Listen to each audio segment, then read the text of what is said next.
What is up, my dashing dudes and darling dames? I am the Hans TV, and welcome back to the subreddit that shows just how dreadful some families can be. It's r/JustNoMIL.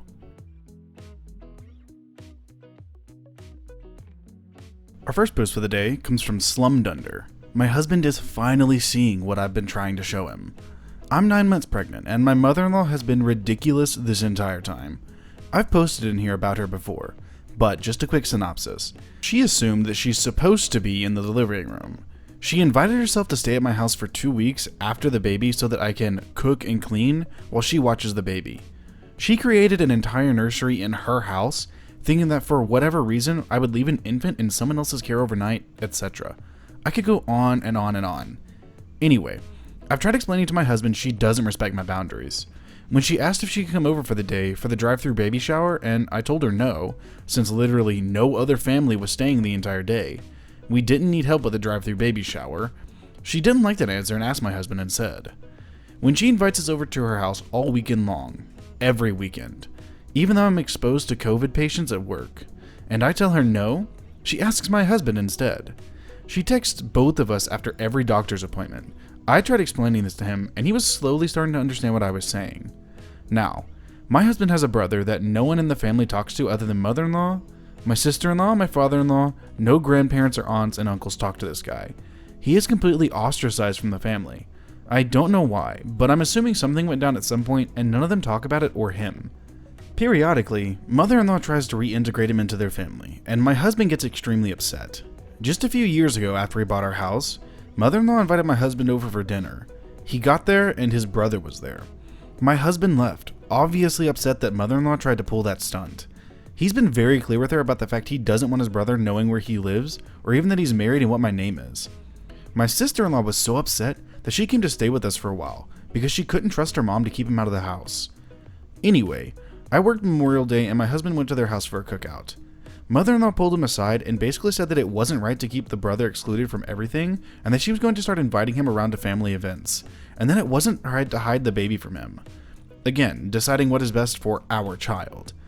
My husband was understandably pissed, and after he came home and settled down about it, I pointed out that she does not respect boundaries and told him it just reaffirmed my mistrust in her. I think he's finally understanding what I've been saying. Edit.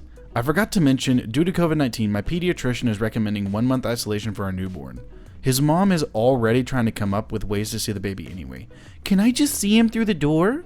Again, I will never understand parents, or grandparents in this case, who think that they can control or decide what's best for their grandchild.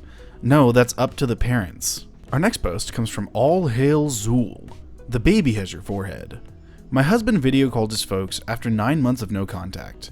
We went no contact because I was pregnant, and JustNoMIL was demanding we uproot our lives and move to their country because only she knows how to raise kids, and I'm incredibly inept. Hubby said we would never consider it with the way the family treats me so rudely. JustNoMIL said I deserve it. There's plenty more, but that was a tipping point. They are very controlling. JustNoMIL is hyper-religious, and she is a covert narcissist. For some background, his family has some wealth and live in help. Cooks, drivers, nannies. But pretty much spend their days at the mall or country club being awful. The siblings who have children are all very spoiled and cruel. Most of his family doesn't work and expect us to send them money. Highlights from the chat include insisting I must have a horrible pregnancy and delivery due to my age. I'm 32 and I had a great pregnancy actually, with no sickness. Labor was 5 hours, all natural and only 1 hour pushing. She refused to believe it. Being incredulous that I had a natural birth, kept saying, it must have been a C-section, do you know what that is? And that I probably had to take a lot of drugs for the pain. I didn't. Saying the baby looked obese.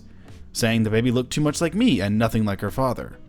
Complimenting me by saying the baby definitely has your forehead. Taking credit for the pregnancy because she prayed about it. And that's why we got pregnant after all these years. In reality, we used birth control and didn't want kids yet. A lecture about baptizing the baby as their religious tradition. Thankfully, hubby found his balls and said, we aren't doing that. It's going to be fun to try to put some boundaries in place with this one. We have come a long way to be more assertive, so hopefully we keep it up. Okay, I don't care who you are or what you do. Do not force your religious beliefs on someone else. Like, that is the epitome of what I hate. Because they're just trying to raise their child, and you're saying that you're the only one who's qualified. Yeah, look how that turned out for you, you lazy bum. Our Frontal Post for today comes from Mojo Mocha. It's my dog. Just a grievance that my significant other doesn't seem to understand. Significant other and I got a dog. She's actually from my hometown. She's a year old, so this is back when we could travel 9 hours away from our home. From a family friend of mine, and my sister kindly met us halfway to drop off the puppy. When we were coming home, mother-in-law told us she would buy all the puppy supplies, which significant other shut down and said that I was so excited to do that and to essentially not take that moment away from me. Then she called up multiple times on a trip home to know how far away we were, because she had invited herself over to our house and was waiting around the corner for us to get back. Thank God she doesn't have a key. We didn't even get a second to actually enjoy the excitement of our puppy before mother-in-law rudely involved herself.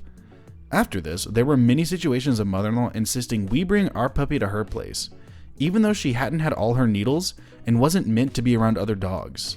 Mother-in-law has 3, telling me that she had bonded with our puppy and not listened to me when I asked her not to feed her, or to chase her when she is off leash at the dog park and getting closer to the road. It feels like she doesn't respect us as the dog's owner and sees herself as the owner. It even boils down to petty things like giving her a cute nickname, which is different to the one we call her, or pretending like my dog is obsessed with her when she doesn't even run up and say hello to her. So that's the background, but this situation really peeved me. Possible it is built up from all the previous and more situations. Anyway, I was saying how it was like my dog had ADHD, because she literally cannot concentrate on anything long enough before she is bouncing off to the next task. She is admittedly a high energy breed. Mother-in-law's 3 dogs are also high energy, and she still runs rings around all of them, and they are only half a year older than her. She never stops. I love it, and it is what makes her, her, and keeps me on my toes. But anyway, as I'm saying this, mother-in-law tells me no, I'm wrong, it's just her breed. I ignored it, and have said it a few times again, and she cuts me down every time and tells me I'm wrong and will pretend she knows my dog's temperament better than me. Then her daughter said it once while she was visiting, and mother-in-law agreed with her. I just want her to tell her to back off, and it is my dog. I just hate the smirky look she gets on her face and will literally act like it's her dog. P.S. On the countdown for March next year, because we are moving 9 hours away, and we are not going to tell her until we have finalized everything down to the house and new jobs. She won't see my dog enough to pretend that she is hers. Okay, I love dogs, I really do. But I would never claim that somebody else's dog is mine.